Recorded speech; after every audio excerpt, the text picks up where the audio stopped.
पंचखंड पर्वत स्थित भीमसेन जी महाराज और हिडम्बा देवी का मंदिर है और आज निर्जला एकादशी भी। वैवर्त पुराण के अनुसार भीमसेन जी के द्वारा निर्जला एकादशी का व्रत किया गया था, क्योंकि जैसे सब जानते हैं कि भीमसेन जी भोजन प्रेमी थे और व्रत नहीं कर सकते थे, तो उन्होंने अपने दादा और महाभारत के जो लेखक थे वेद व्यास जी से अनुरोध करके पूछा कि ऐसा क्या करूं जिससे कि एक व्रत से उन्होंने उनको आदेश दिया कि आप ज्येष्ठ मास की निर्जला एकादशी का व्रत करेंगे तो आपको सारे फल मिल जाएंगे। तो इस निर्जला एकादशी का बहुत बड़ा महत्व है और इसी कारण आज हमने आज पर्यावरण दिवस है, कल निर्जला एकादशी, तो हमने यहाँ पर वृक्षारोपण भी किया। और इस पहाड़ी क्षेत्र में जहाँ पर गट्टे हैं और मिट्टी कम होती है, वहाँ पर इतना बड़ा संरक्षण करना, पौधे लगाना, ये बहुत बड़ा उपक्रम है।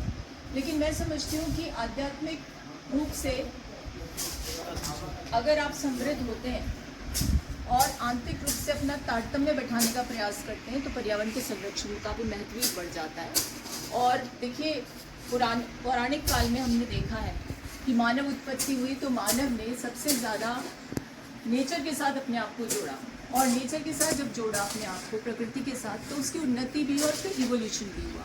नदियों की पूजा की, सूर्य चंद्रमा की पूजा की, और हमारे शास्त्रों में तो वर्णित थी कि नदी को माता माना जाता है, गॉडेस कहा जाता है। और जुडिशरी ने भी नदियों को लेकर के उससे पर्सोनिफाई करके कहा है कि उनको एक व्यक्ति का दर्जा मिलना चाहिए।